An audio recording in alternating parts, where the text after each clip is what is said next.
We are here ready to talk about a wonderful movie that was done in 1991. 91. 1991, New Jack City.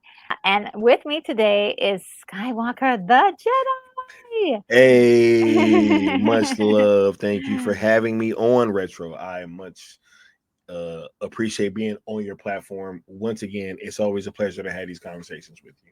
Oh yes, we love movies, and so I think while back, I'll probably leave a link in the description. We had an incredible talk about Oppenheimer.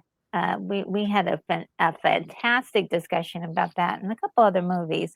But and I will make sure to put your link for your channel in the description, guys. So if you like what Skywalker's talking about, definitely go and check out his channel. But today, yeah, we're gonna dive deep into this movie, New Jack City.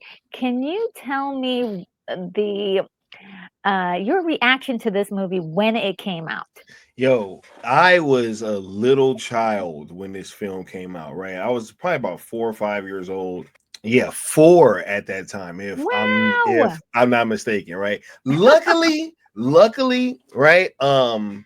My dad was always he never really cared about me watching rated R stuff as Mm, long as it wasn't like anything, in terms of like any skin and all that stuff being yeah. shown or Yeah. whatever. He Mhm. didn't really care about all that kind of stuff. So luckily, I was able to see this movie like around the time it came out, and I've just been a fan of it ever since. Wow. I can remember. This is one of the films that I remember loving since I've been a little bitty kid, and I'm just so happy to be able to be here talking about it with you because there is a lot that has come from this movie in terms of like cultural references and things that have had a monumental impact on our culture in a lot of ways. So I'm just happy to be here having this conversation and really deep diving into a film that I got so much love for. Yes, yes. For me, when I saw this, I was 21. Right? Oh my god, right. And it felt like high school days, where like late 80s, wasn't quite 90s yet, but a lot of the things from the 90s kind of transferred over. Mm-hmm. So there's a lot of memories from that time period being and living in New York City Mm, that really kind of just remained in my nostalgia bucket, if you will. right. So it's like it was a slice of real life in many ways for me, but luckily I was not ever in the throes of any of the dangerous stuff that was going on in this movie. Uh, Mm-hmm. like intense drug use and intense uh, drug dealers like in my vicinity. I was one of the lucky people. Not everybody, a lot of people were really experiencing this kind of thing. So it hit a nerve with the African American community, Black community, whichever one you prefer. In that time, it was huge. It was huge. It was It was absolutely huge. It was huge. huge. It was huge. And the music was so everywhere. It was Yes. everywhere. It was, you would turn on BET and it'd be on BET. You Um, just look at and the movie. You had Guy in the movie. You had Keith Sweat in Le the Levert, movie, yes, right? yeah, you had them all. You You had a know, Queen Latifah, right? and was did one of the songs. Yeah, you're right. Oh So my good, goodness, so good. So we're gonna talk about that too, and then just it was a cultural phenomenon. absolutely. Actually, it was really so for me at that time it was like it's like a slice of my life actually.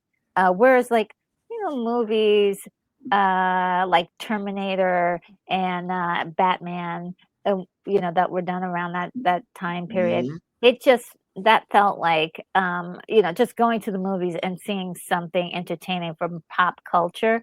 This Mhm. was real life, and so Yeah, there's like yeah, there's so much about this that is just sticks in my mind and stays there.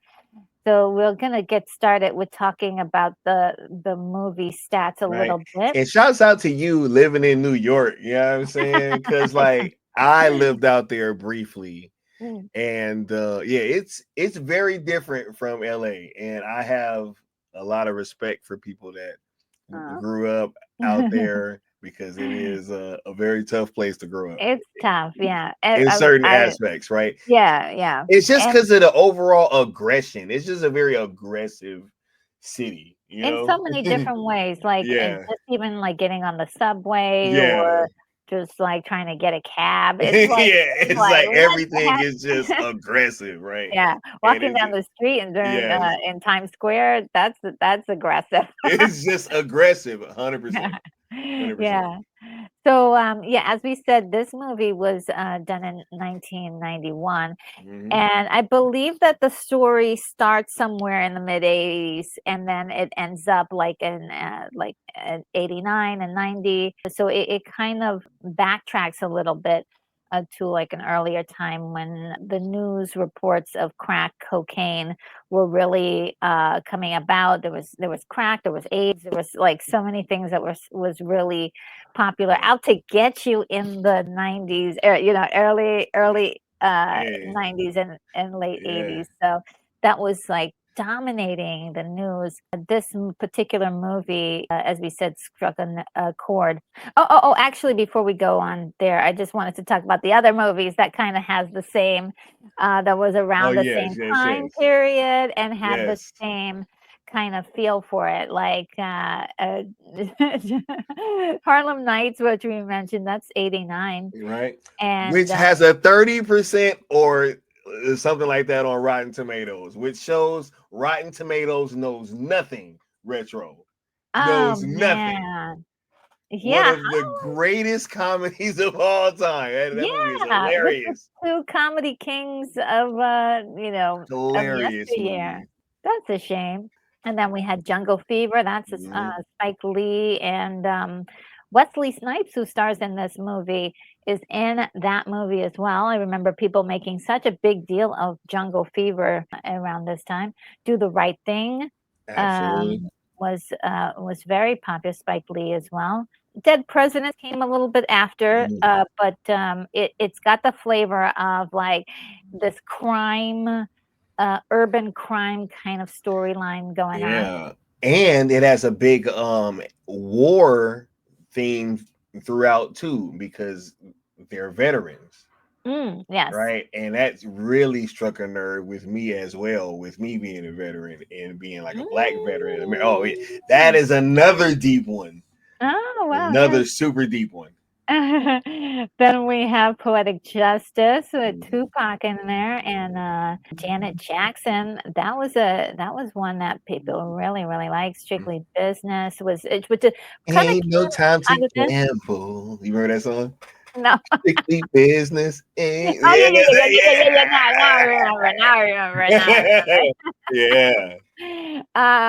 Yeah, which was sort of the black comedy kind of like emerged during this time. There's like this comedy romance comedy that kind Mhm. of came from this time, and which led to stuff like uh, Boomerang. Boomerang. Yes, yes. Yes. Love that movie. And we got Boys in the Hood that actually came out the same year. Couple months later, which is Yeah. yo, New New Jack City had New York and the rest of the world going crazy. Boys in the Hood had LA and the rest of the world going crazy. Because Yes. when this movie came out, oh my goodness. Like I know all these areas retro, all the areas in Oh, these movies, okay. I would actually frequent these places. Mhm. It was insane. Oh, wow. Yeah. And we have Juice, and then, The Five Heartbeats, which was another one. Oh, I can't forget about, Hollywood Shuffle. Yeah. I remember that one.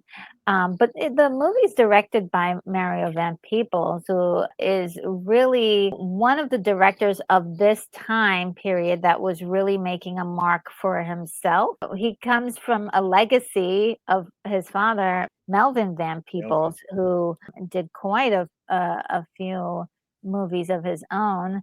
And there he is back in his younger days in the 70s. It just sort of came to the mind of a lot of people like, hey, we can make our own movies. We can Yeah. make our own films with detailing our own experiences in a creative and artistic way. And without these guys, I'm sure we probably wouldn't have movies like Creed. Yeah. I was gonna Yeah. say like Creed and like Get Out and stuff like Mm, that, yes, right? yes. And all of those type of black experience movies, Mhm. right? With these kind of cultural phenomenon status, right? Yes, yes, and that is it's kind of interesting, sometimes you don't believe something can be done until you see someone do it first, Hmm. and then so these guys were the trailblazers that said, "Hey, look, this is possible, you don't have to accept every narrative that's out there, you can make your own movie," and that was really, like, sort of the big, uh thing from this time. We had John Singleton and as well as Spike Lee that were also doing some big moves. We've got this incredible soundtrack. As you were saying before, Ice-T did the first song Hustler, Keith Sweat, Christopher Williams, who Christopher also Williams, who's yeah, also in the movie. yes, yes, he's Kareem Akbar, the educated brother from the bank. yeah. Oh my god. Great. He actually did a great job acting as well. Yeah. Johnny Gill, Two Live Crew. These guys This is are crazy. incredible. This is the Yeah, who's who. yeah, yeah.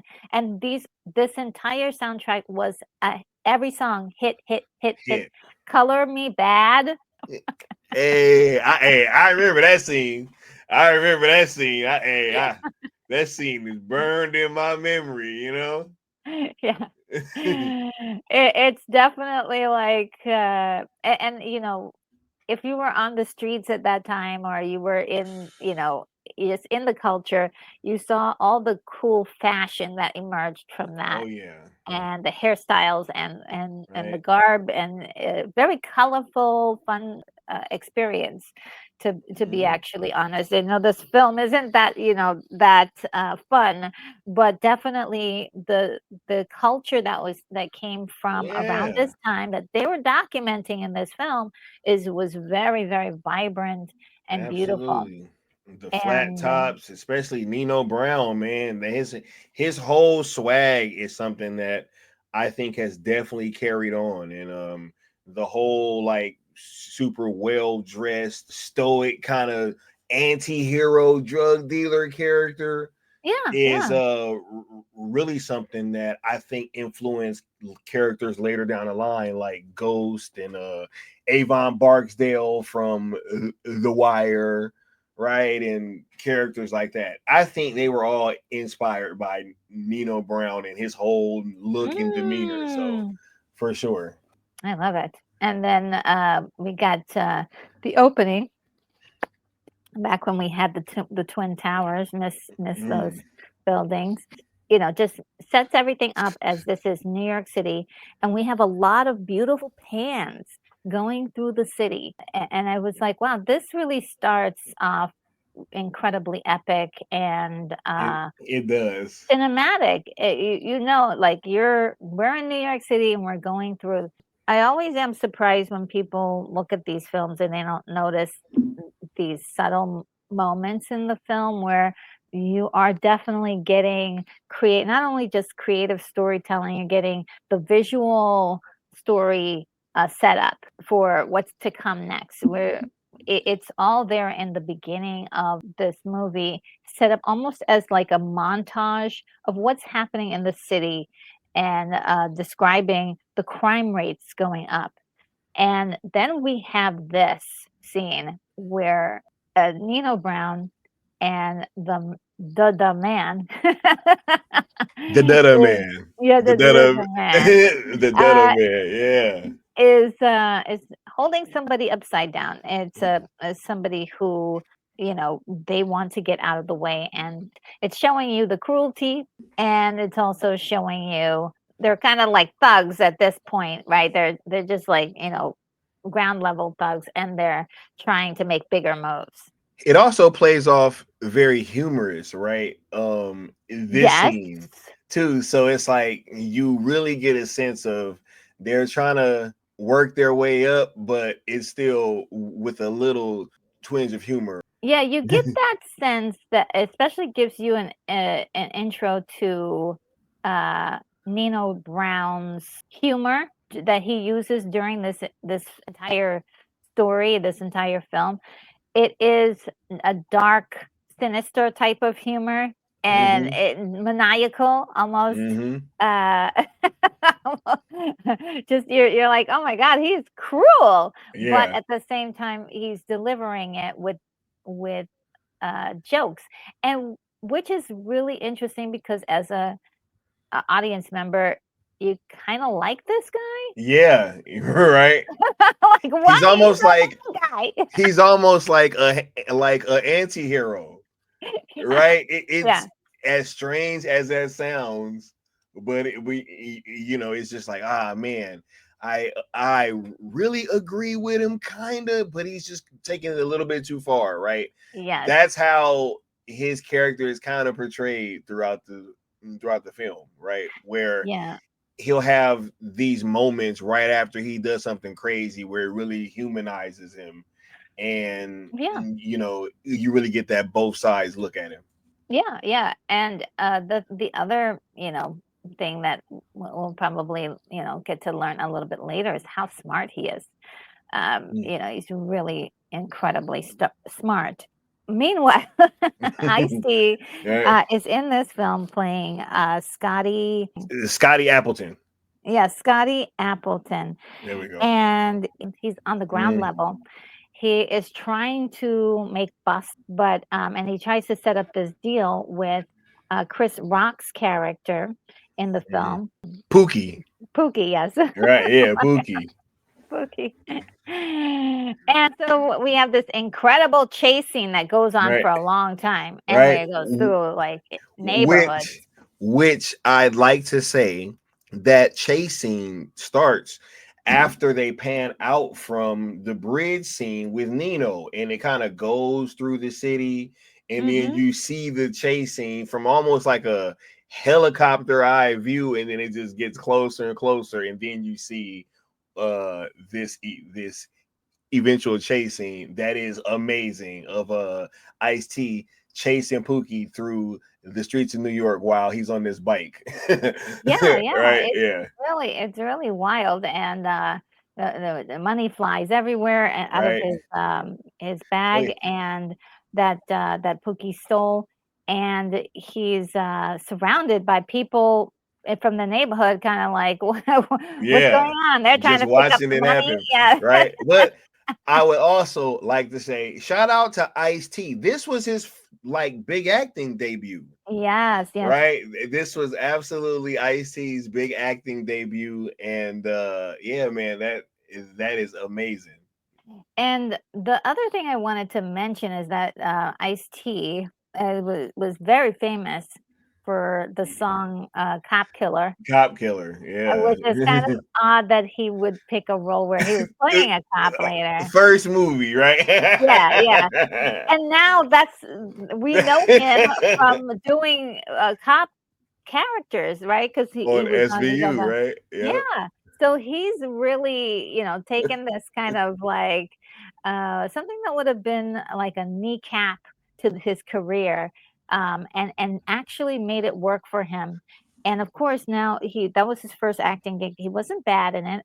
I know, but he's a much better actor now, getting the Oh, experience, absolutely. and Yeah. yeah. So it's kind of interesting to see him back then, and his work back then compared to what he's doing now. That's absolutely true. Yeah. Yeah, yeah, but I think it worked for what we needed to see in this movie, and direction really helps to mitigate some of the things, like people who probably can't deliver the acting ability Yeah. that you probably want. But Chris Rock in particular, him getting the job was kind of a wild thing. I think Martin Lawrence was supposed to do the job, Mm. and he had to, for some reason, he had to drop out. I Chris can't even Rock, picture him being yeah, it's Pookie. like, No, yeah, it's so I can't strange. even picture him being Pookie. But Chris Rock at this particular time had been fired from SNL and was like down on his luck, trying to scramble up his career. And he really wanted this gig. And I believe he lost, I think, 19 pounds. Yes, Mm. he lost 19 pounds just so he could play the role. And, when you see him in this role, Mm. he's Yeah. like emaciated, and it really feels like he has taken hold of this character, this guy, this kid from the street who got caught up in the hoopla of drugs and stuff. So at Yeah. this point in the story, this is in the 80s. He like an earlier part of the 80s. He's not on drugs here, but he's trying to be a lookout guy, and he's Hmm. doing small crimes, and he gets caught. He gets shot in the He leg. gets shot. Right. Yeah. Yeah. 100%. Right. Yeah. And this sets up this relationship, or this tug of war kind of thing, with him and Scotty. And so this is I would say excellent writing of setting up these two characters to be, like, at first enemies, and then slowly along the way build them up to be probably the only person that Pookie really has in the world is Scotty, Yeah. that's on his team. So that was kind of a nice one. During this whole thing, there's a guy in the crowd that sees this.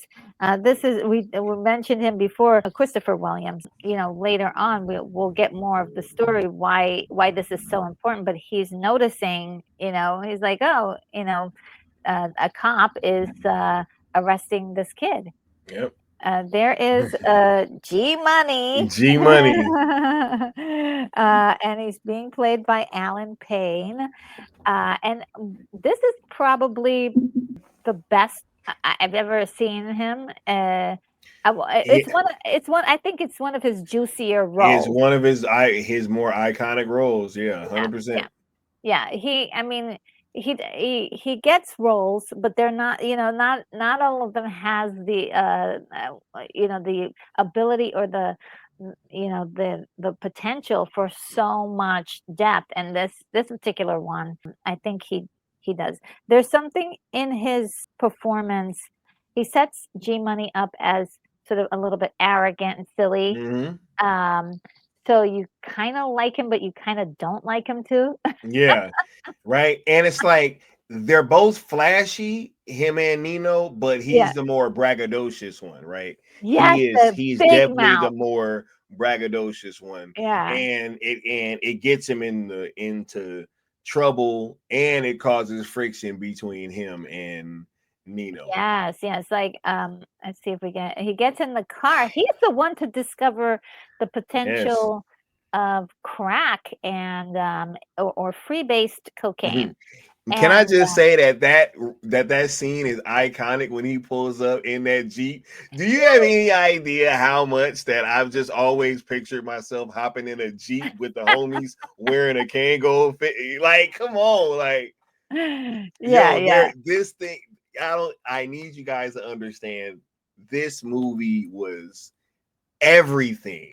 That just yeah. him pulling up in that Jeep and Oh, letting yeah. him know that he was there, and him going to go hop in the back. I was like, oh my God, I gotta get a Jeep. Yeah, he did an epic hop in there. Yeah. Uh And yeah, this is where we get this I would say its own character in the film, the drugs that they're Mhm. planning on selling. This gives a really great idea, which is not it's not a great idea, but it's really a horrible idea, but it's Right. actually like a smart idea if you were going to Right. go down Yeah.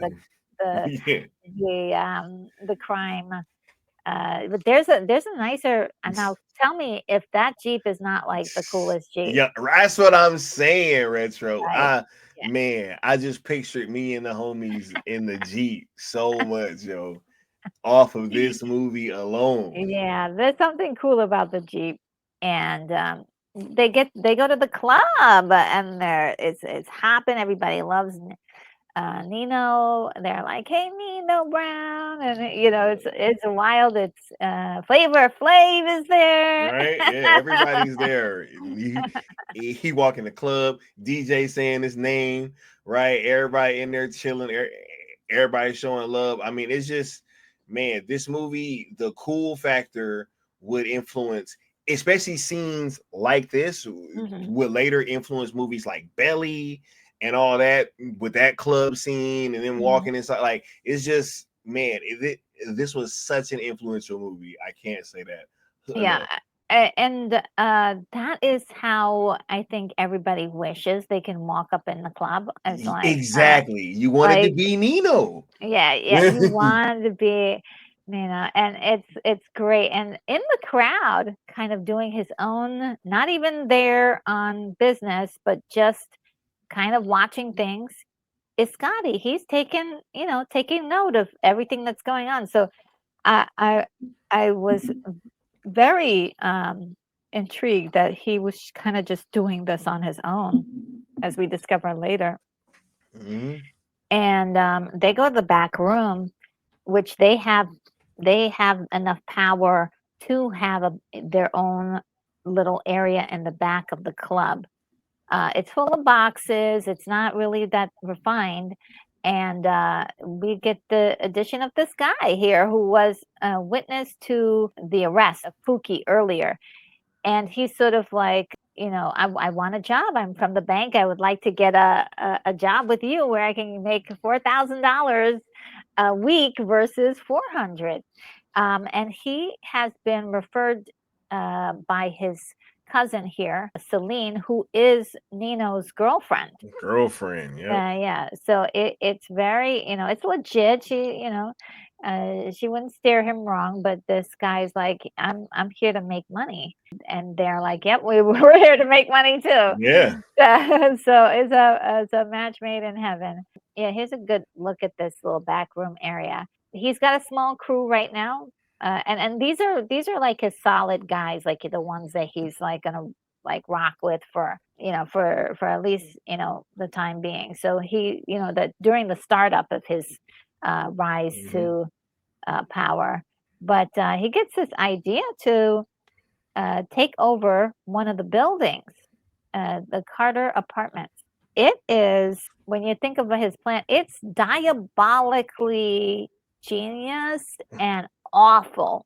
Yeah. He is planning on either turning everybody in the building into clients and using the building as a setup for his operations, as well as have areas of areas to buy and sell, and put the factory in there. It's Manufacture it all Yeah, in one spot.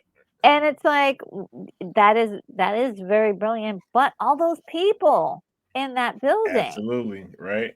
there's not one person that says, "Hey, that's Mhm. pretty," Right. has any moral compass here. There's like Yeah.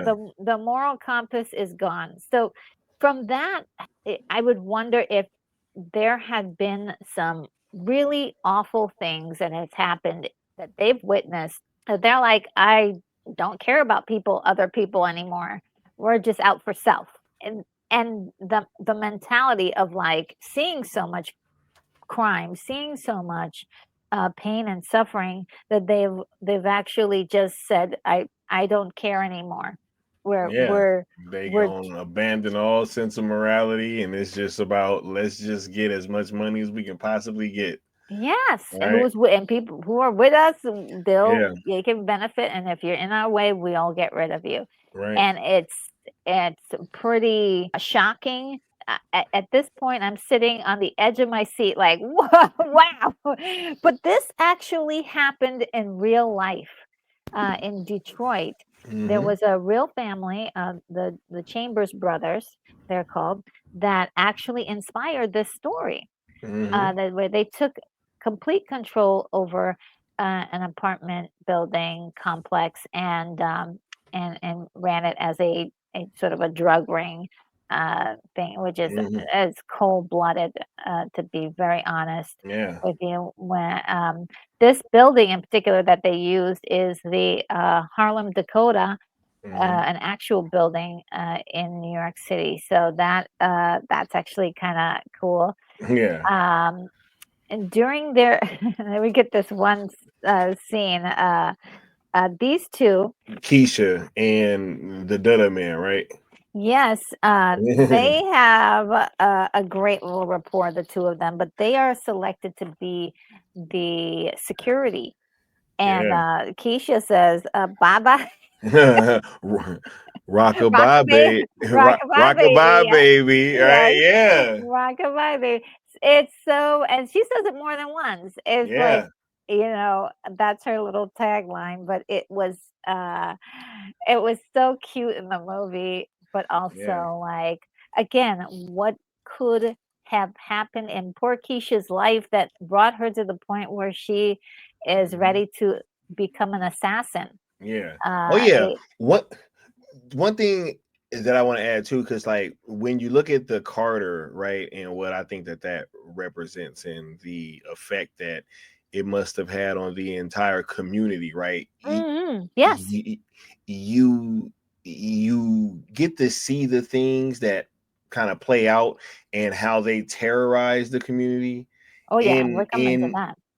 a scene kind of like soon after that, and all that, but you also kind of see the effect and how the community kind of fights back at the end, and I'll just kind of say it like that, Yeah. right? Yeah. And then, yeah, he's like, you know, there's like a pause moment that it kind of dawns on you. He's like, crack cocaine and Yeah, he says damn yeah, crack. yeah. And Yeah, it's like, and he knows that people are going to be incredibly addicted to this. He knows that it's going to ruin their lives. And still he is going to sell it. And so many people have sold it in the past, knowing in real life, knowing that it's going to how it's going to affect people, and that it will ruin their lives until there's nothing left. It's just absolutely. like ultimately cruel, but again, what happened to these people that led them to this point? And we might need somewhere along the New Jack City prequel to Right? to explain this, because like Keisha is like, I'm like, Keisha, what's going on? She Yeah. rockabye, baby. Rockabye, baby.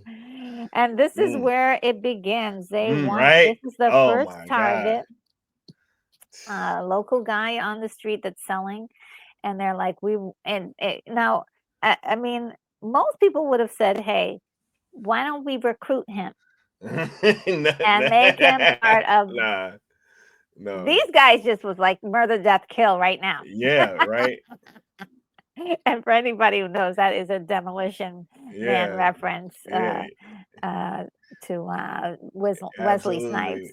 Right. And yeah, it's really Simon crazy. Phoenix, right? Yes, Simon Phoenix. Hey, we know what's up over here. Yes, he's like one of my favorite characters. Um, and the way they take him out is so cruel, Yeah, and yet they make light of it. they make light of it. Yeah, It's so brutal. Keisha is the assassin here, cold-blooded the way she yeah. does it, and And you G know, Money in broad daylight. Yeah. And then he kind of like laughs about it, right? He laughs Yeah. about it. He's got blood, like literally, he has blood on his hands. Do you see it? Yep. Yeah. It's Yeah. very, very poignant. Like this, the way this is all done. You see, also we've got a Dutch angle here. It's like you can't believe what's happening because this is, this is part of the ridiculousness of what's happening, but it's not. There were actually people who were engaging in this kind of stuff on the Mhm. streets. It was artistically depicting real life, and yet it wasn't far from the truth. So I mean, I think a lot of people will look at this movie and say, "Oh, that's so hilarious," but no, no, no. We're Yeah. talking about a slice of life here, Yeah. in many ways. And so the next thing was to go after the landlord, The which landlord. they, I mean, it wasn't enough to have him like, they needed to parade him to the neighborhood and saying, "We're taking your Yeah. building." We taking your building. Yeah, we're taking your building. It was an act of humiliation, but also an act of declaration to everybody. They could, like I said, they could have just done this at his apartment or somewhere private. They did it in public because they wanted to make it known, you know, we're coming for you. Yep. And then we get, this man here who is one of the people that live in the building, Yep. and he's helplessly watching as this go on. Everybody is just helplessly watching. They can't do anything about it. Um, there are some people who are meant to fight, and there are also people who want to also follow the law. And it's like these guys are going to work. They're trying to make a living for themselves. They're trying to live in a decent place, and they're suddenly attacked by these like incredibly vicious, aggressive individuals in their own building where they In your own live. building. Yep. Yeah, where can you go? Where Like can you go? you know how tough it is to just decide to get up and leave and move to some other location. It's very difficult, unless you have a lot of money. Yeah. If you don't have money, you're working paycheck to paycheck. It just gets harder and harder, to do something like that. If you have family, maybe you can move in for a while, but to just leave everything because it's your building has been taken over by drug dealers. Insanity. I feel so bad for these people. Yeah. We Yeah. get this incredible sequence though of it's done with music. It starts off with the group Troop, and they're singing the song "Living for the City," which also is included. "Money, money, money" is in there too. Mhm. And then there's a montage, a sad montage of. By the way, they sound amazing. Their harmonies are incredible. There's a montage of people being attacked in their own homes. The doors are Mhm. being opened, and machine guns. They're just killing up everybody in there. There's babies that are present. They don't care. It's all about the drugs. It's all about power. It's all about taking over. And the lives of these people do not matter, and there's no cops that's going to come to save them. Nope. Uh, it's so brutal. This scene with this grandma, and her child. They do this to almost every apartment. Meanwhile, they're just counting the They money. just counting up the money, right? Yeah, just counting up the money. It's literally blood money. I love these creative angles. This is on but beneath the table. The table is a glass table. Beautiful effort here to create an artistic and creative storytelling. Again, I can't commend this enough. Anyone, who appreciates that kind of stuff. When you watch this movie, you'll see those moments of grandeur and the Mhm. storytelling that's being done. They have offices now. Look at them; they have computers, and Yep. which Kareem has set up for them. You know, G Money is working hard, making it all happen. These guys are calling them the CMB, where is people. There's still groups of people who call themselves the CMB today. Yep. And he is, you know, it's starting to create this kind of fraternity of like, yeah, we're getting ahead and we're getting ahead together, which most of these people haven't had that kind of family connection. And then it ends. New Jack City. Oh my God, it's so beautiful. Yeah, it's Oh, really great. yeah. They really put together such a wonderful montage there. And it ends, it starts with Troop and ends with Levert. And it tells the story of people now, a lot of them had to be homeless because they had to leave that complex or die, or get caught up into the drugs. It's so insane. We've gone to a couple of years later. It's 1989, and kids are at a playground. There's crack, you know, empties all over the place.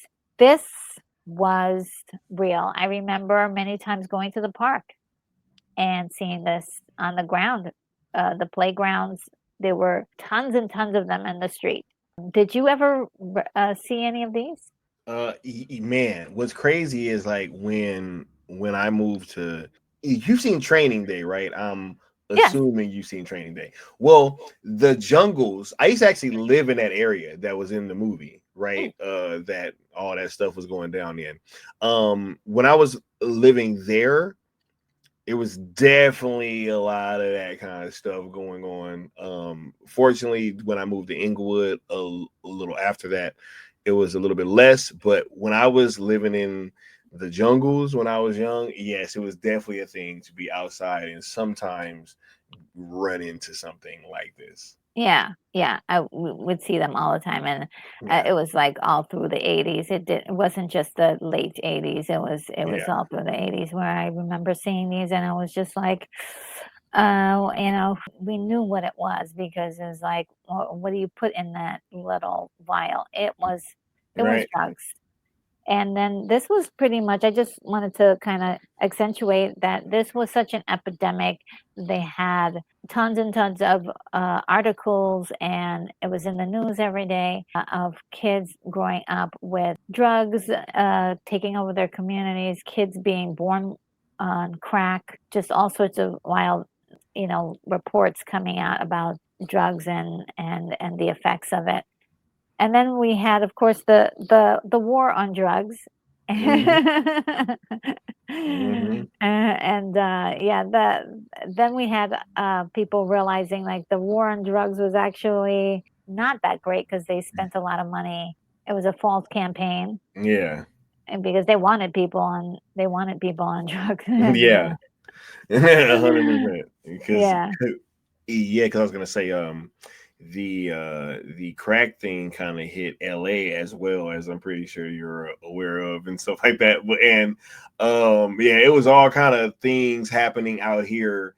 And when you talk to people that was actually living through it, they all say the same things. Like, is there be instances of like a train car with drugs on it would just stop in like a bad neighborhood and just sit there and wait for people to go in it. If there would oh, be fans that would just be parked in like a bad neighborhood and just left there, and all of a sudden after a while somebody goes in it and there's like some drugs and guns and stuff in there. Yeah, so it's like there was all types of things going on mhm, that really were contrary to what the greater nation would have thought was mhm. the right thing to be going on, right?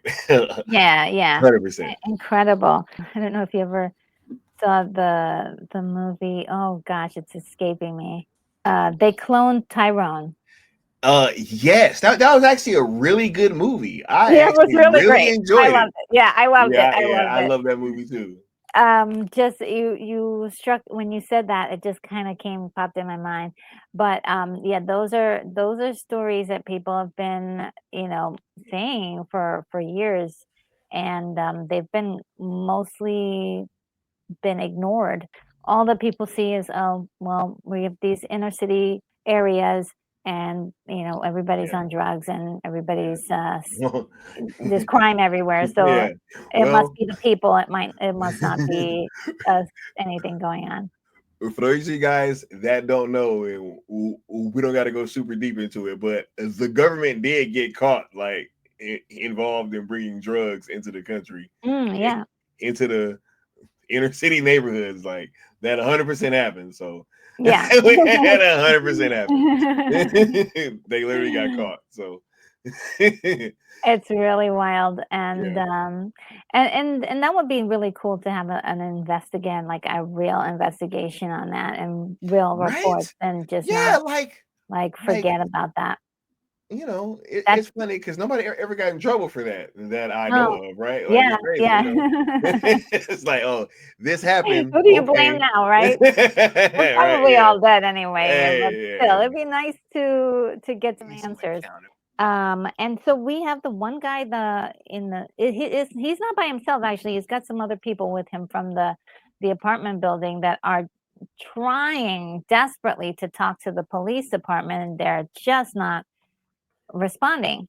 And we I don't find out even think his character has a name, Retro. I think they literally just call him the old old man. man. Yeah, they call him Yeah, the old man, yeah. right, yeah. He's yeah, when you see the scene, he's yelling at these guys, "Please Yeah, listen, do something."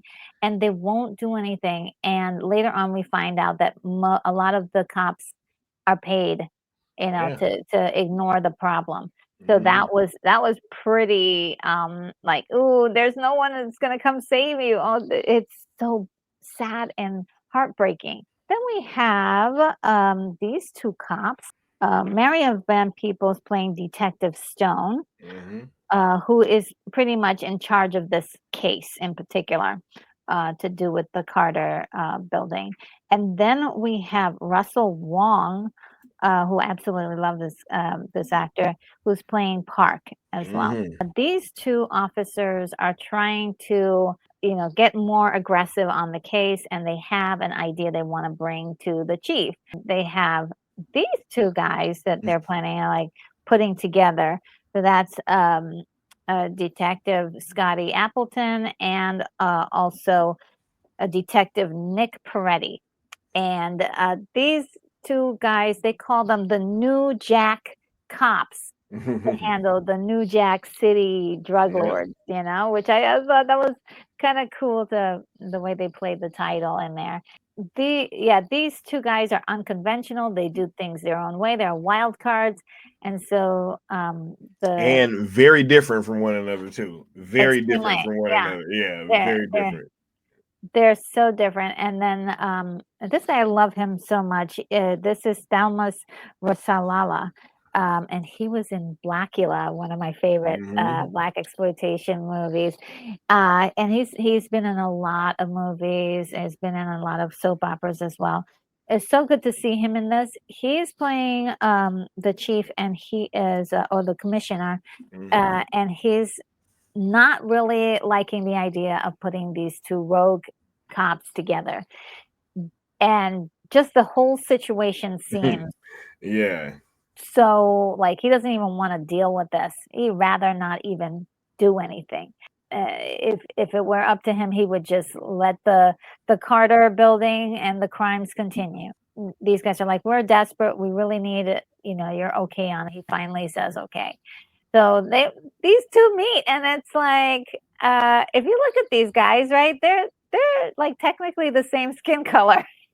Pretty much. Right? So it's Pretty it's much. it's not a matter of skin color, but it's a matter of Oh no, it's culture. just yeah, they just don't get along at They don't all. get along, yeah. And also, there's the culture difference. So that is it's very intriguing to see this set up I believe this was on purpose, to say, hey, well, what is really the difference between these two? Right. And not much, but also everything. Uh, and uh, just while they're convincing Scotty to join this particular effort here, Peretti decides to pull out his gun and start shooting in an apartment. It's just so weird and wacky, but it just shows you how much of a loose cannon he is. He Yeah. just doesn't care.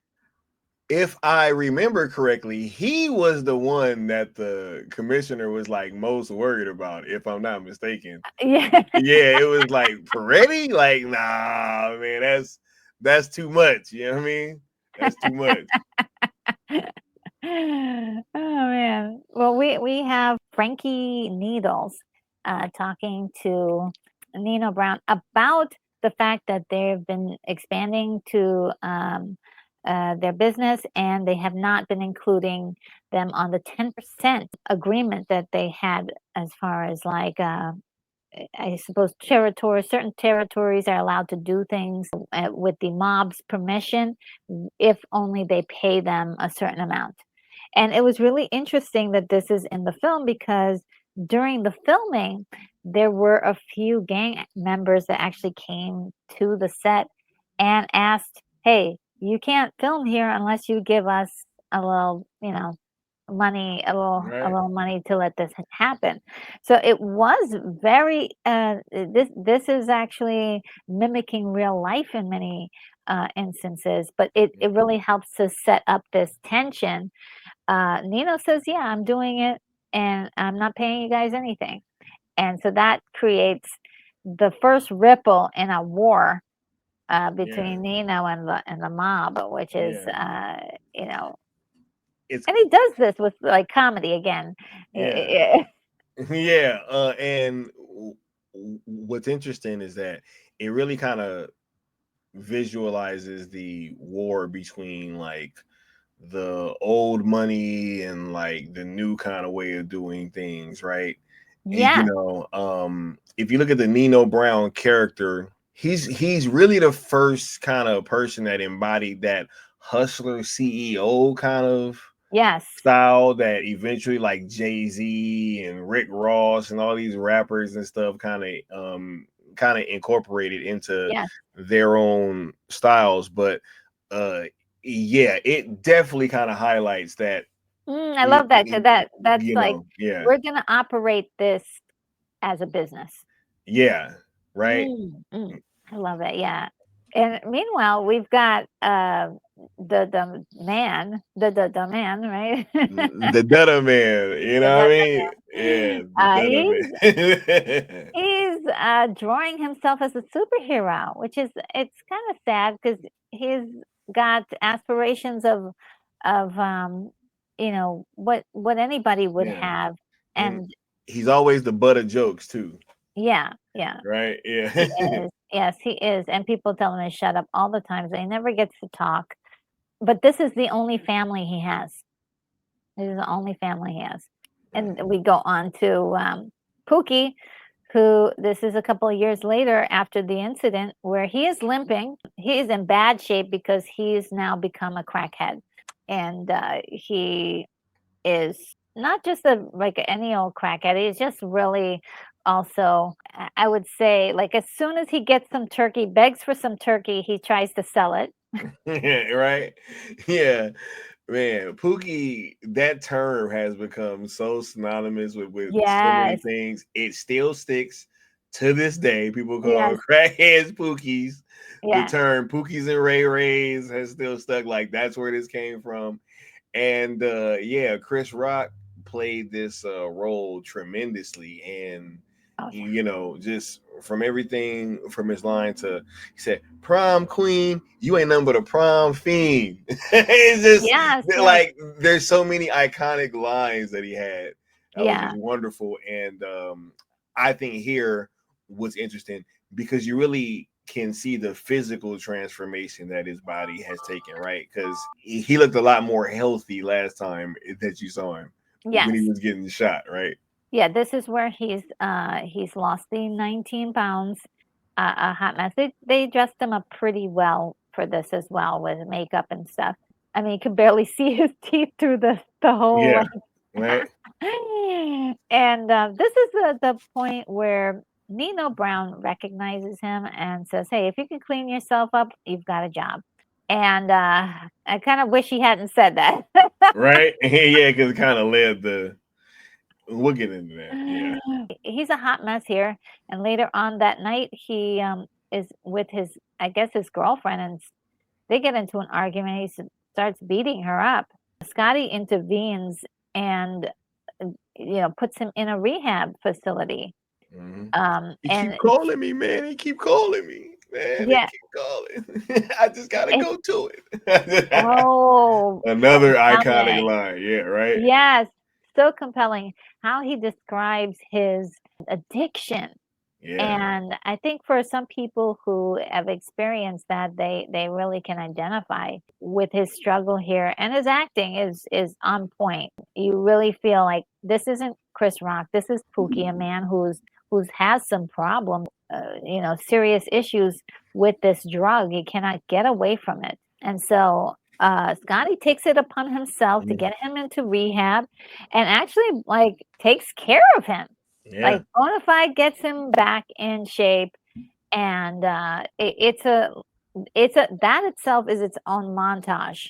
Pookie's return to form, if you will. Yep. Him Or working out, trying to get back. Fighting in rehab, dealing with the night sweats, right? And yeah, Scotty was there for all of it, right? yeah, Helping him out. he doesn't have anyone else that even cares about him enough. He's all on his own here in the world, and Scotty takes him in like that. I thought that was saying something not only about Scotty is how he cares about people. He could have just said, "Hey, like he can figure the rest of this out on his Right. own." Taking him to the rehab center would be enough. But this is, him just saying, "I want to make a difference in this person's life." And I do love it. I mean, he goes through the paces. That's some serious acting here. You gotta like, Yeah. is that like also? He's got tears and sweat, and he finally makes it and it seems like he's going to make it. But he's decided, hey, I want to now I want to help. I want to make a difference here. I want to help you guys take down Nino Brown. This could be, I would say, this is definitely his biggest mistake. You get out of a tricky situation and you should run, right? Run for Right. safety. But he's like, no, I want to help in some way to take this, guy down and to stop the spread of this, uh, you know, Right. what's going on and it's killing the community. They gear him up and everything. He goes inside and he tells them all about what's going on inside. It's a fortress. It's not like a fortress. It is a fortress in there. It is 100%. It's a Yeah. 100%. They got the whole building locked down, cameras, all kind of stuff. They have a way of making sure people aren't stealing while Yeah. they're manufacturing. I'll just keep it like that, right? But they make sure that Yes. nobody's stealing, right? No, I couldn't take pictures of it. That's all yeah, I'm yeah, right, yeah. saying. They have a certain way to make sure that nobody's stealing, Yeah. and no, it is a complete fortress, 100%. And Yeah. he has to agree to wear this wire, right? Yeah, Yeah, it's really intense. Just seeing how the facility that building has become this facility, but almost like its own ecosystem with hmm a courtyard area where basically he referred to people as zombies, like on drugs and yeah, just roaming through the area. And then they have areas where people could sit down, like a little cafeteria for drugs. right, It's like, it's crazy.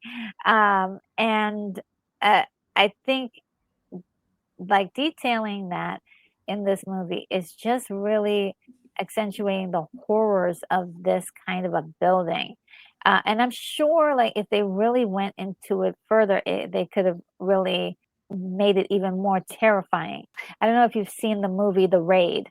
Oh yeah, I love that movie. Yeah, it's got the same Love flavors that of if movie. you've ever seen The Raid, that there is a building where it's been locked down and Yep. It's it's got completely taken all of over, right? just Yeah. taken over by somebody, just insanity. But the people inside are trapped and they can't get out. And even some of the people are just That actually was happening in Colorado last year. Like you can't even. It's not even that long ago, right? Yeah, 100%. yes, people 100%. were Yes. they were showing video of people's apartments that were being taken over by local individuals. We'll just say Yeah, yeah, crazy. it's nuts. It's something that happens all the time. It's pretty sad because even if the cops go in to try to take the facility back, tons of people are going to die. Those people are not just victims and or locked in; they're hostages. Hostages. Yeah. Yeah, they're hostages, and so it's super saddening. But after this, we get this New Year's Eve party, and this is Mm. probably, I think, where we get to see some of the corruption. I mean, there's already the CBM is already corrupt in its own existence.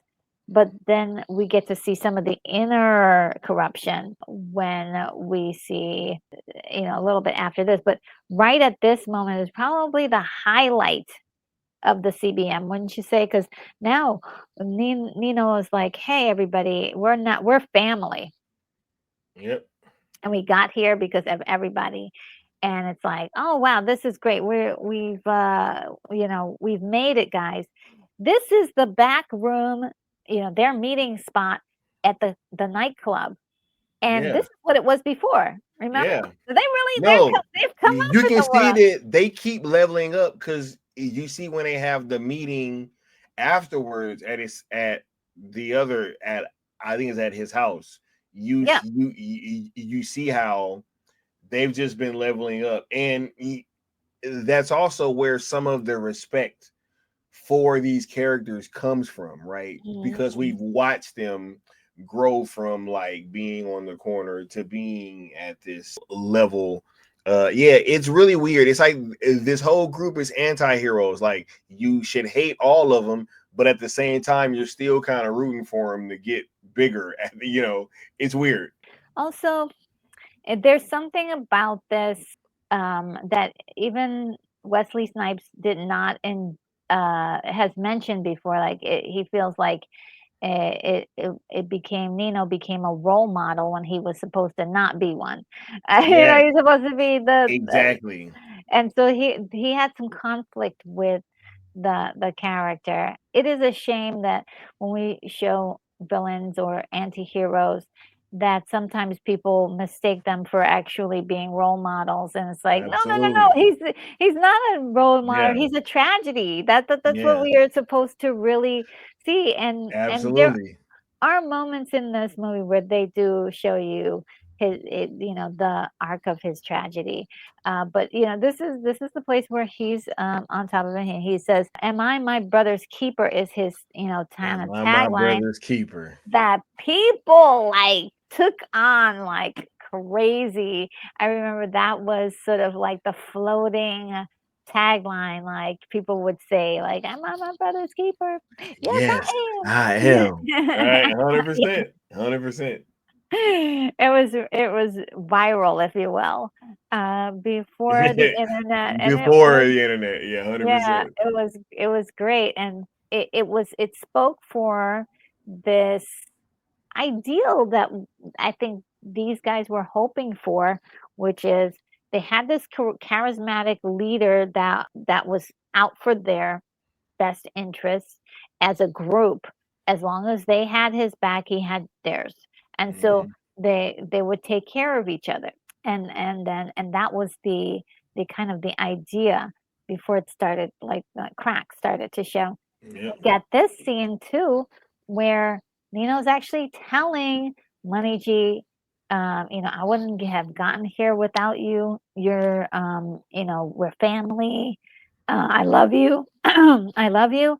This kind of stuff is like, oh, wow. He's actually showing his partners that he values them. Yep.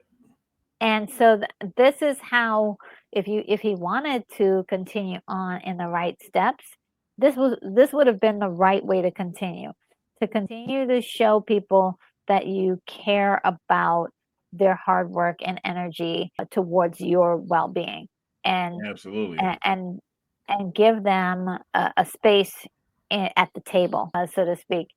Right after this, we get this terrible situation where Frankie Needles comes in with a gift from his boss, and it is a doll with a noose around his neck. Yeah, and he's pretty much doing it to himself, right? Like, Yeah, yeah.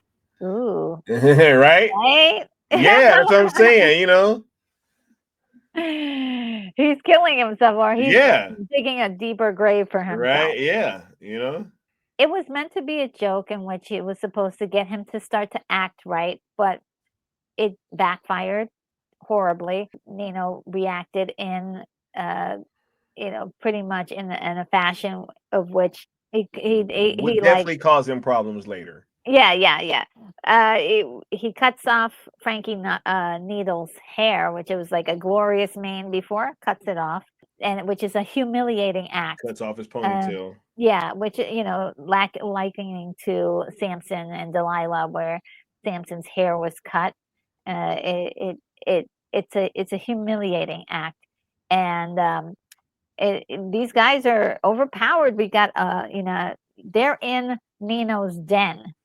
Yep. Okay, so they leave with their tail between their legs, but it's the beginning of a war. And then we've got the introduction of the character Uniqua. And this is a very complicated. I'm sorry. You're like, that song, man. Color Me Bad. Color Me Bad. Yeah. Oh my. Very, very good. She's just dancing all to the song, and it is. She is initially looking at G Money. Yeah. Right? Oh well, G Money and her had something going on at Frankie Needles' nightclub. The first thing we see is her making eyes at Nino Brown, and Nino specifically. Yeah. And then somehow he's like, "Wait a minute, this girl did you have something with her?" Talking to G Money, Yeah. and G Money's like, yeah, well, I should have gotten to know her better, but yeah, we had something." It seems to strike something in Nino when this girl is looking at him and kind of giving him like, "Hey, I don't care what's going on. I can still get with you." Yeah. Because it was kind of an odd moment, but it was sort of the unlocking of a personality trait, I think, within Nino. Because later on, they're watching Scarface.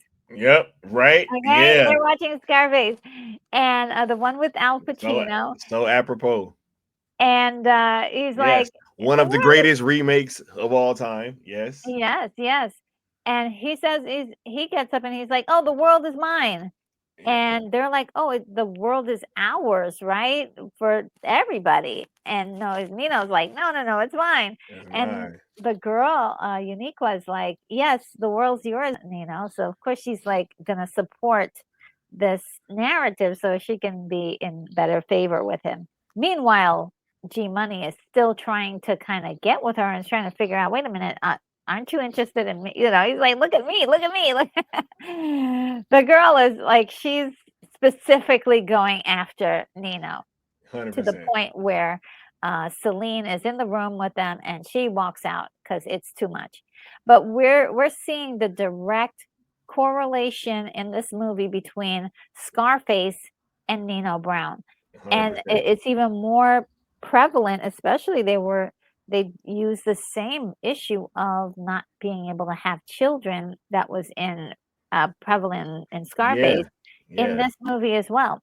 And And so it's at the ending scene, right, where all this is happening, and they're watching the ending of Scarface, right? yeah, 100%. So yeah, a little bit of foreshadowing, maybe. yeah, You yeah. know? Scarface is definitely a tragedy, right? He dies in a tragedy, in a tragic way, with his face down in a pool of blood and water. And yet he sees this and he still doesn't recognize that there's something wrong with it. He almost like Mhm. idolizes it. And he's like, he starts talking like Tony Montoya. Like, it's just like uh interesting because when I was growing up, there were a lot of guys who looked up to Tony from uh Absolutely. Scarface. They wanted to be the next Scarface, and I was like, Absolutely. "Are you kidding me? That was the bad guy." She's like, you guys got the wrong thing from that movie, right? Yeah, the whole point of the movie is, oh, this is the tragedy of when you have too much power and you don't, not using it with emotional intelligence, and you basically close yourself off from the world and you die alone. That's Yeah. supposed to be the lesson. And they didn't get it, and he doesn't. Nino does not get this message either. It's now going to his head. So before it was 100%. family, we're all doing this together. I couldn't do this without you, and now I'm the best. I'm the biggest. This is the world is mine, and Mine. you guys are just following my orders. And so that changes the dynamics, and it starts to exclude him from the people around him, which Mhm. is which is sad to see because you're like, okay, we wanted Nina to actually like, maybe figure out a way that he's like, hey, this is my last, I'm gonna straighten up and maybe Right. I'll go straight, and I'll make it all Couldn't up help with. himself. Just like Yeah, Tony couldn't help himself. yeah, yeah, just going down deeper to this, like, the bad boy, rabbit hole. Right. 100%. Immediately, he breaks up with, his girlfriend, who, again, during the conversation here, "I didn't need you. You didn't do anything for me." And then Yeah. he thinks about it for a second, "Oh, yeah, well, you did this and you did that, but so what? I don't need you." And almost threatens to almost hit her and it was just kind of like, W- you know Was that the scene where he canceled her? He was like, cancel that chick. He's like, I'll buy a new one. Which was a crazy line. That was a Yeah, crazy line. I was like, yo, to hear that must have been so soul crushing, yeah, yeah. especially you could tell that she really loved him, right? And Yeah, he was just sitting there just making fun of her. It was funny. she was in it for, you know, for love, reasons of love, and I guess she thought that he would respond in that way. Mhm. But he was hoping that she was gonna have a child with all the death and drugs around him. Crazy. Like, it's kind of odd that he would just single her out for not having a baby because, he just I mean, you can't he actually, you know what, though? At some point during the film, he said, "This is the new American dream." This is the new American dream. The fruits of the entrepreneurial spirit. Yes, Right, yes. yeah. So he had the right idea about, having the entrepreneurial spirit, but it was, of course, at the cost of people's lives. Mm. And yeah, the very hopefully the opposite of the American spirit, the worst way that you can think about making it in the world. This is Mhm. not the way to do it. And then trample over the people who helped you Yeah. along the way. Even with her, that was one of the things that Uniqua was really getting at that really made her leave was even she started joking about how she couldn't have kids. So he was doing this like in front of everybody, right? Which Yeah, I'm pretty yeah, sure had to be even more humiliating. yeah. I mean, it's really like that's something you can't control. Like Yeah. you can't control whether you have Right. kids. Yeah. If you can't have kids, you can't control Yeah. it. But yeah, that's so sad. Then we kind of get to this point where they're going to have to up the ante with the surveillance to do with Mhm. Pookie. So they give him. Let me see if this is the next. Yeah, they give him this this belt that has a camera on it, and so they could see everything. And I'm like, okay, so if they have the camera, they can see everything that's in the in on the camera. Hey, that's enough to take this down to to actually take down the building, Mhm. right? With that camera. But it is something that it's pretty wild because it takes a while, it seems. And Yeah. during that time, Pookie is struggling with doing drugs again. Yeah. And it's heartbreaking because there is one time where he's actually successful at stopping himself from taking the drugs. Yep. And he's going through the emotions, the tearing, the Because tears. he's around it every day, right? Yes, yes, it's just the Imagine, worst yeah, idea for him to yeah, be alone. yeah. Imagine he's around it every single day. It's so insane.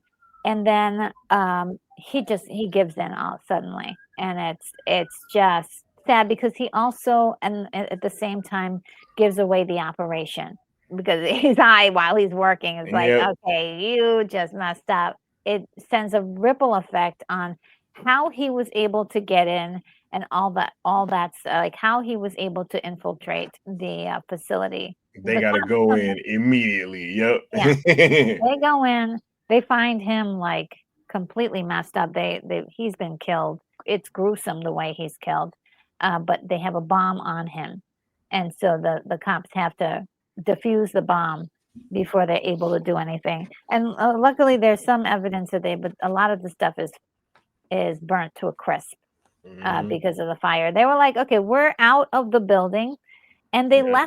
they left the Carter, yeah, they left the Carter and, and just abandoned everything. So, Mhm. and it took whatever they could carry, and that was it.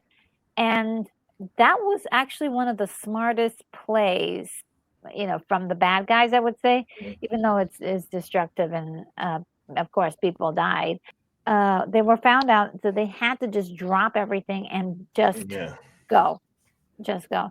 But, of course, when Nino Brown finds out about it, he Oh is my goodness. lost. In one of the most iconic scenes in the entire, this scene has been parodied in like TV shows and movies, and I still be he just was walking through there, so don't nobody know nothing.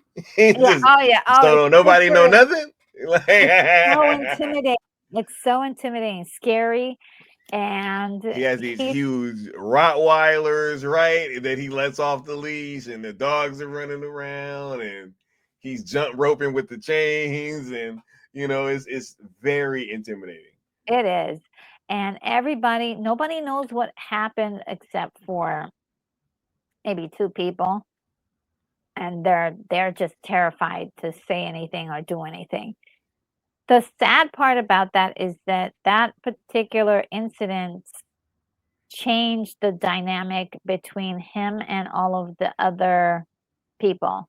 They Yeah, it they lost their trust for him, but he also too, like, lost yeah, his trust for them a long time ago, it seems. yeah. He's like $1 million a week business. Reduce the effing rubble. He's like $1 million a week, Wow.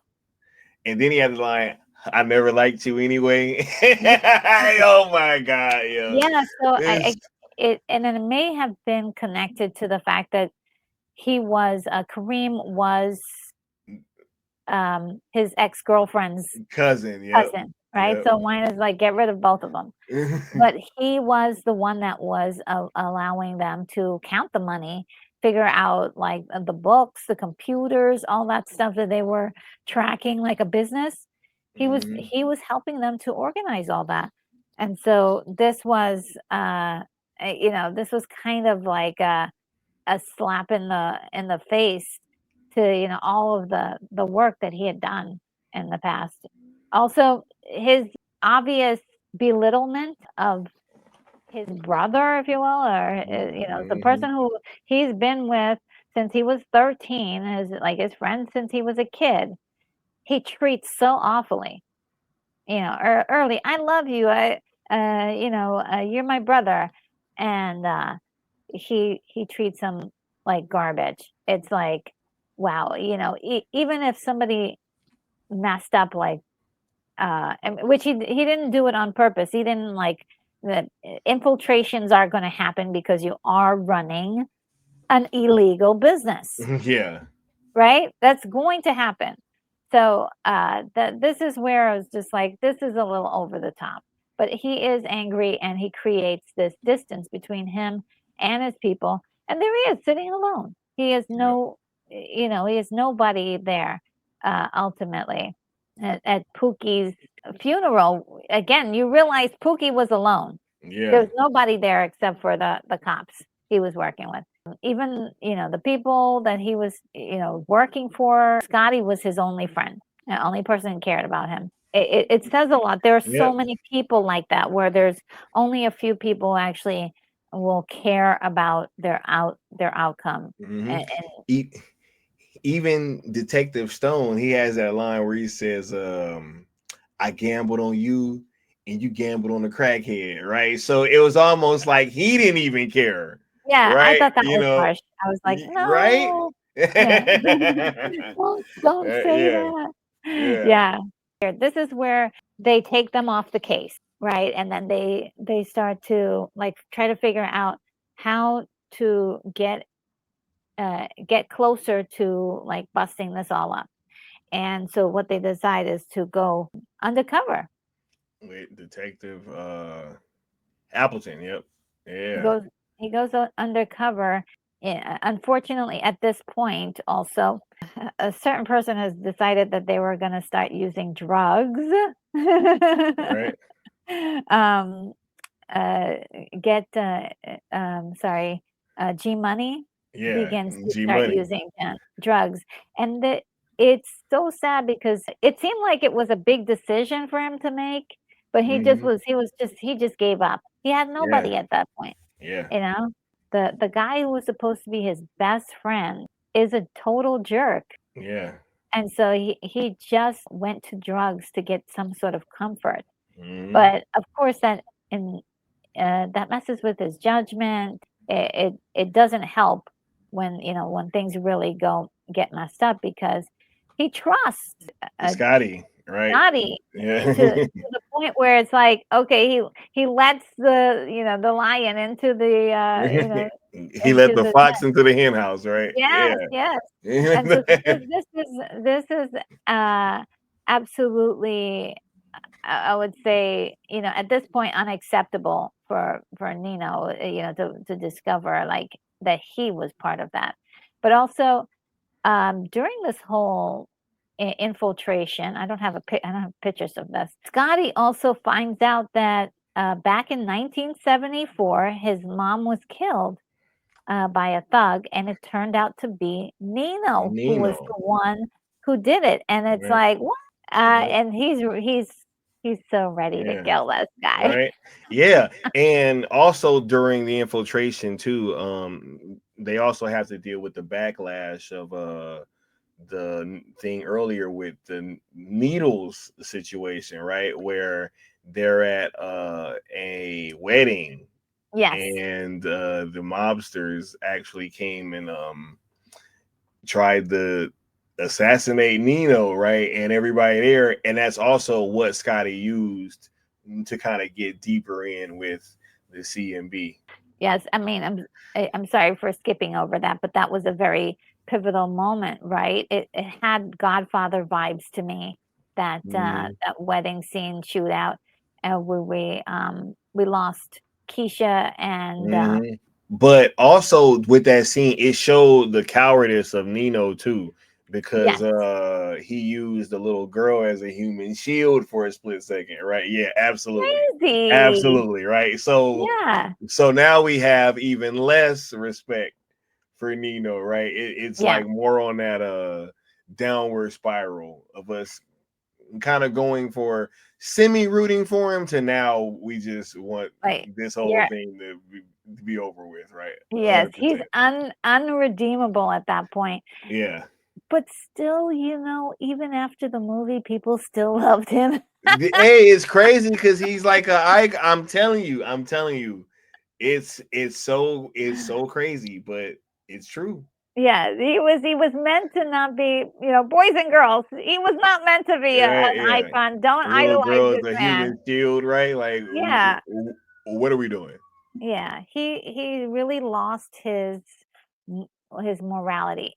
Everybody else in the world is expendable. He's precious. He's the one that needs to live, and he'll sacrifice everyone in order to survive. And that also tells you a lot about possibly his upbringing, or like other parts of the story we don't know of his backstory. Just being so savagely, like morally lost. He has no compass. It's only pointing towards himself. And maybe he was only able to pretend that he was down for his family, his CBM family, just enough to get to where he felt like, now I'm invincible. Now it's all me. So it's really wild. At first, I thought, oh, maybe it might have been like with Scarface. You get the drugs that started to influence Tony. Mm-hmm. And Yeah. this, like, you're like, okay, this guy is not on the drugs. Well, what? No, he This absolutely is was just all never on. him. Yeah, he was never on drugs throughout the entirety of the film. Yeah, it's He never used any, right? 100%. yeah. He stayed clean, but his mind was definitely affected by something that changed, his ability to just act normal. I mean, just incredible how sick he seemed to be, Hmm. twisted, and also, though, at the rare moments, he'll laugh and he'll say something funny and charismatic, and you're like, Right, Nino, Nino Brown. Nino. Yeah, 100%. So once this is like gets all popped off, and he starts to blame G Money for some situations. Earlier he said, "Don't ever let this happen again." Yeah, he told him. He told him, "Don't ever let this happen again."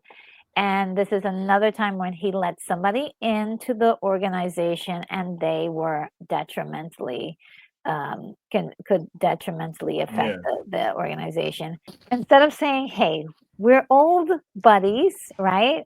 Why don't I give you a whole bunch of money and you leave town. We never see you again, and you just get away from all this." And that's that. No, he like feels compelled to keep his promise of like never being able to accept that failure again and kill his brother. and a very very sad scene. He's just and when G Money gets down on his knees and he's like, "Am I my brother's keeper?" And I was like, "Oh my god!" So yeah, that breaks your heart. It really does. And he's look at him, he's crying. We never saw him cry. We never saw him give a darn about anybody's feeling. And now we get this emotion, and it's like, wow, he really doesn't want to do this, but maybe it's some sort of ridiculous pride that he has, Yeah, or it's strictly because he said. yeah, It's strictly because he said, "Don't let it happen again." yeah. And it's like Right? now he cannot go back on his word. And this is your, a guy that you've spent time with since you were a child, and now you're killing him. And so that was kind of one of those moments where I was like, he's gone so far that he doesn't even see a way out for himself. Yeah. Like he can't like go back on this. He can't change his mind about this, which is awful. That your pride or your ability to change something you said or did stops you from saving somebody's life or stops you from not doing something Yeah. permanent like this. This is a permanent action. So yeah, it was so heartbreaking, and everybody.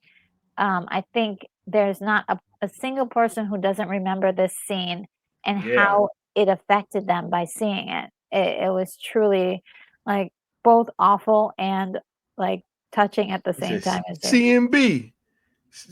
Man, we all we got.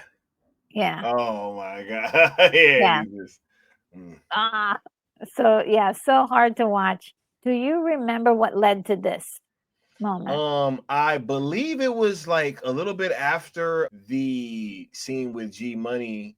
He got a tip on where Nino was hiding out at, and he goes over there, and they have the big chase scene that leads to Nino ending up on the ground floor because Yes. yeah, it started with them going in through the bottom floor, and then yeah, he was chasing up the Oh, fire escape. yeah, right. And it was a great scene. Now he gets to tell him that he was the one that killed his mom when he was younger. Because earlier, Nino told him that story to his face Yeah. about how his mom had died inadvertently. He obviously didn't know that he was talking to that lady's son, but this whole thing goes full circle, and he has to show restraint because he pretty much almost takes Nino out Yeah. here. But Do you remember his line here? yeah, oh yeah, no, he spoke about how bad he wanted to do something, Yes. and trust me, it was yeah, it was pretty descriptive. I'll just say that. Yes. Yeah. Right, 100%. And look, no, like I think he did a fantastic job at this particular scene, Ice-T. For this being his first time out, he really nailed that line, and it Yeah, is one of those lines. If you tell people, you say that, people will just start laughing, or they yeah, they know they know where it's from. yeah. And yeah, he has It's to be funny too, stopped. because in this scene, Nick Mm. Peretti kind of helps bring him back too, right? Yes, yes. When that whole relationship had kind of come full circle because they really weren't getting along at the start of their relationship, and then now he ends Mhm. up being the one that kind of pulled him back at the end of the day too. Yes, yes, and I love that arc for them, that, that they kinda grow this respect for each other. I think there's a moment where they, you know, uh, uh, Nick saves, uh, Scotty's life by shooting somebody, and it's like, Mm, "Oh," they give themselves, like, a yeah, knowing nod.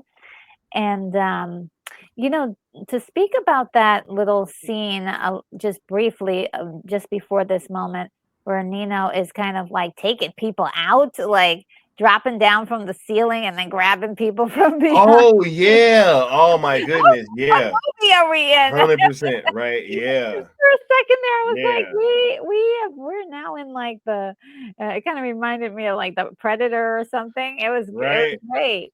Um, but it just shows you how creative he is, and you gotta look out for that kid because he is very smart, and yeah. he's a survivor. He's a it, savage survivor.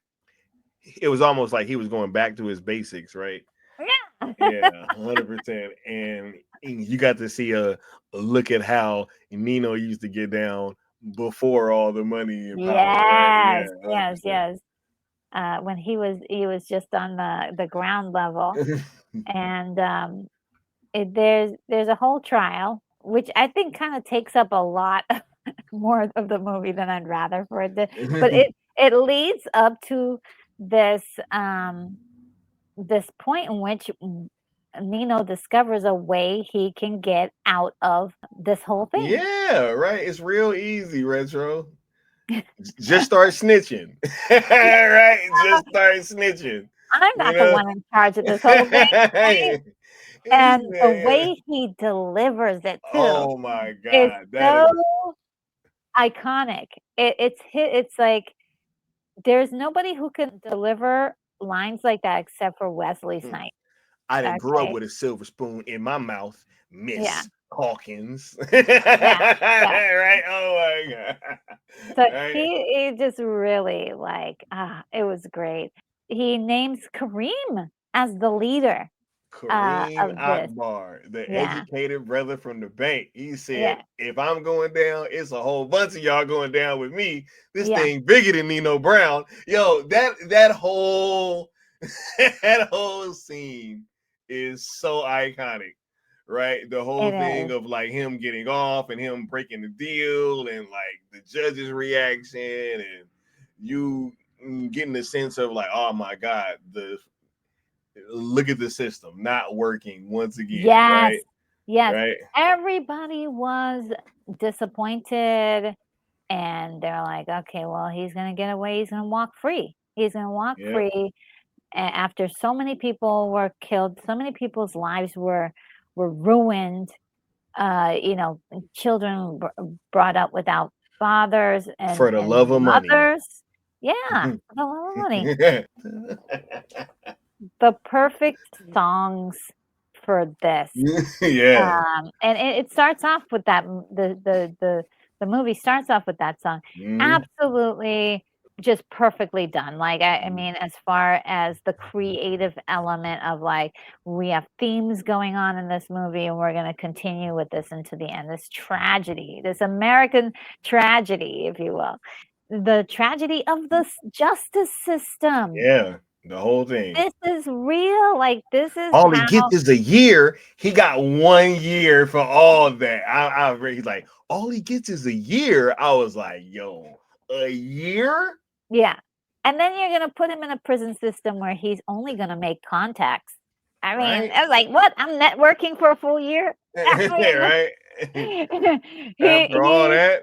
yeah, it was so perfect, and then we get to the point they're leaving the courthouse, and this guy shows up. The old man. Yeah, who has been we saw him, 3 times, right? Two times before. Going to the police station, yelling at them, "Please help us. We're just sitting ducks here for these people to kill." And the no kind of response from the police department. They don't want to have anything to do with it. They rather live today so they can go home to their families. You know what I mean? Like, Mhm. they don't want to have anything to do it. And then to find out that some of these people were being paid off. That's the other thing that was kind of, like, upsetting, to find out that there are people being paid off not to get involved. Yep. And so this guy's had it. He's like, "If I spend the rest of my life in jail, it's better than living in, or being homeless because Yeah. my apartment building was selected by a drug dealer to take over." So Yeah. it's really one of those moments where I was happy that Nino It was was getting his shocking too. comeuppance. Yes. I mean, Do you remember it the was line that he said right before he did it? oh, what was it? He said, idolater, your soul is required in hell. Yes, Yeah. yes, Woo!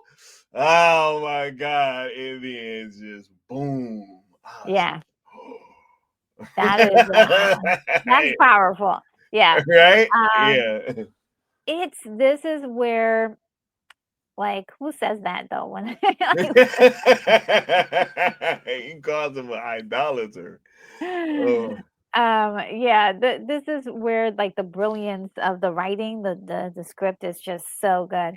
And even though you like Nino and you're like, "Oh no, he's gonna get out," you're right? kind of conflicted. Like, you didn't want him to win necessarily, but you didn't want to see him dead. Like, if he had gone to jail for like 30 years, you're like, "Okay, but that Yeah. that seems reasonable."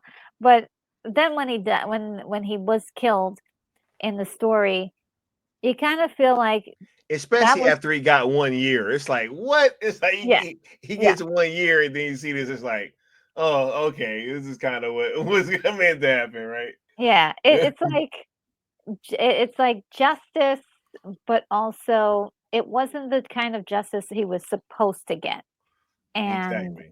which makes it sad because now older gentleman here Yep. has to pay the price He for gets doing the immediately thing. arrested. Yep. Yeah, for he has to pay the price for what the justice system didn't do, the cops in this movie didn't do, and, do the whole thing.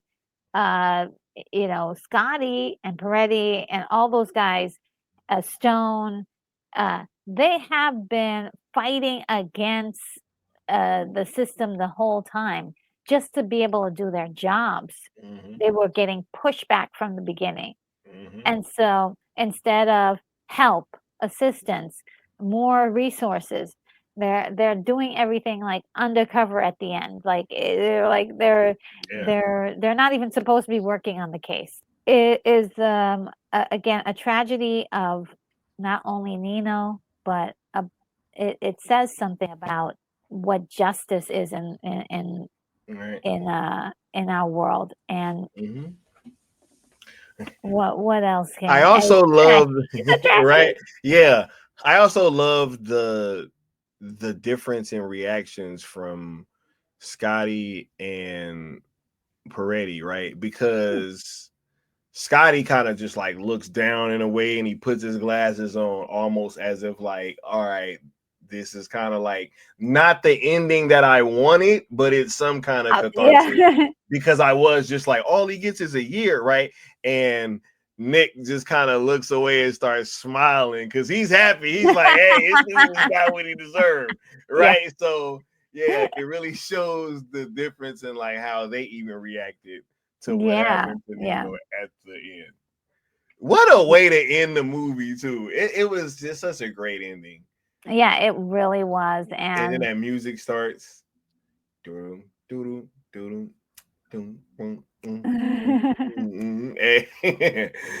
What Yeah. Yeah. Yeah. Love it, and, I guess this picture really kinda sums up to a Mm, lot of the message.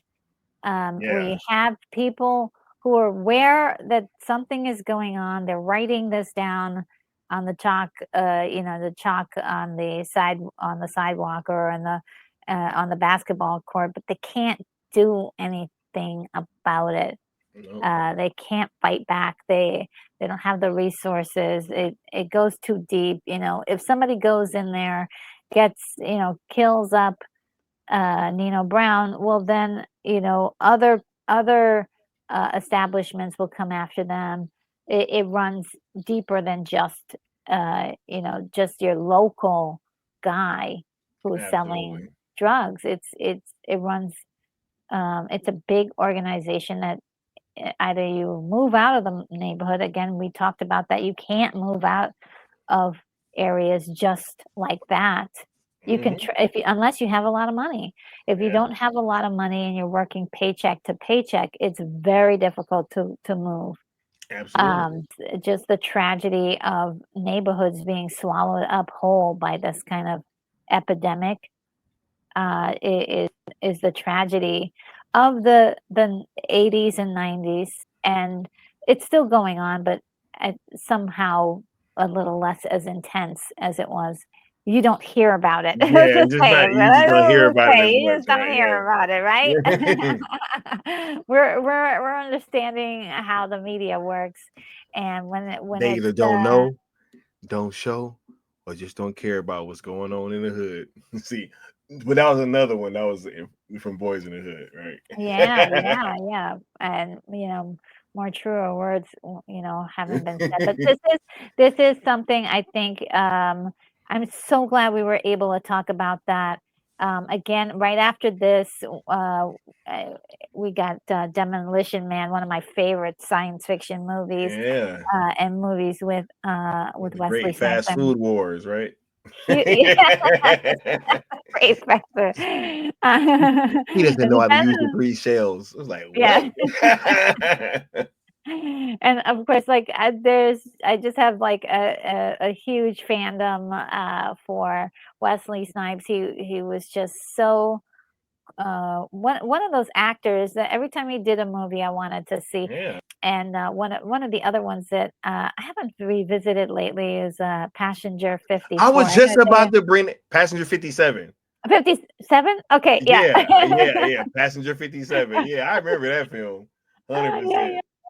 yeah. And yeah, just he was just so good in all of his movies. As you can see, Spike Lee had him in his films as well. So it's so kind of interesting. I think sometimes, okay, Nino Brown versus Simon Phoenix, who would win? Right.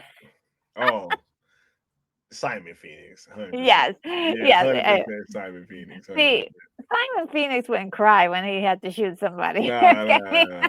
Definitely not. Definitely if not. anything, he might jump in joy. It's like, He oh, was I get to like kill another person. he was like the black version of the Joker in like a sci-fi setting, right? Yes, 100%. yes, yes, yes. One of my favorite villains of all time. Really great character and well written. But this is something I thought maybe. Did you ever know that that they did No, I did a not. I've live never seen this. on stage I've version? never seen this. That is so well, and I wonder if I this heard it will was gonna be a reboot, like a movie with there. Sterling K. Brown, but it never came to fruition. That's I think that's still swirling around, or some sort of TV show. Mm, Which would be interesting, but I'm not sure if I'm ready for a TV show about Nino Brown. yeah, Yeah, I would rather see either a prequel of New Jack City, like what happened to these guys and made them right, yeah, like insane like killers, and then I would also love to see maybe a part two, but what happened afterwards, after all of this, maybe yeah, 30 years later, are right. they still what happened to these guys? And a lot of the actors are still alive. They can still do a lot Mhm, with those characters. So it would be cool. Of course, a lot of the original characters that died, they wouldn't be able to be in the project, but it right. would be it would be interesting. But yeah, it was We can still interesting that get Tutuola from SVU, right? Ice T, yeah, Detective Tutuola, you know. yes, he's still doing it. He's still playing a cop. So this one, I mean, he's actually really like improved as an actor even more. So it Yeah. would it would Oh probably yeah, put he's some so good much better. drama. Yeah, if they Not could. that he was bad in this, but you could No, tell that he was like kind of new to acting. he's got a different style of acting now, Yeah, yeah, which is really prevalent. It's good. They had Trench in there. They had Alan Payne came back to revive his role. Very, very cool. I am a Big Daddy Kane. I mean, come on, yeah. was Big Daddy Kane Nino? That's what I'm wondering, or was it Or Trent? Trench. Yeah, I don't know. I don't know. It seems like it would have been Trench.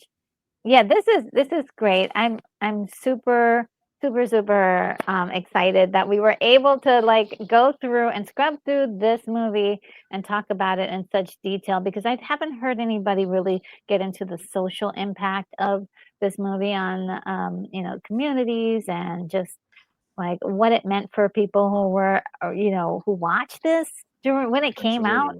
Absolutely. Any last words that you have to say about this movie?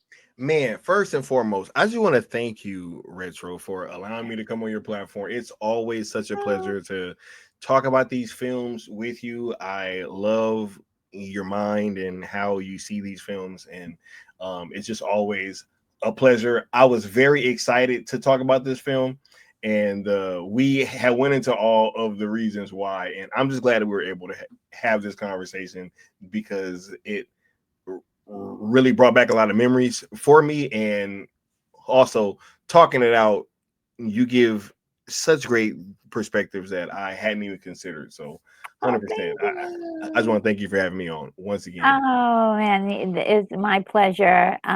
I know I don't usually like there are certain I usually stay towards like the science fiction movies, but it's so great to cover something that I was like, yeah, I love that movie. Why haven't I done that one before? So talking to you and choosing New Jack City was sort of like, ah, absolutely. You know, it was something that I was really anticipating and wanting to do. So thank you so much for joining me today and agreeing to do this. This was so much fun, and I hope to have you back on the channel to do another movie, maybe. Oh, Uh, absolutely. I'd so love it. we'll talk about that. But otherwise, not everyone. You can. There's a link to Skywalker the Jedi's channel in the description. And YouTube is probably going to suggest a video for you to watch, and it'd be great if you can watch that video as well. If you haven't subscribed, please subscribe and hit the like button if you're enjoying this, so the channel can continue to grow. All right, everybody, take care. Peace.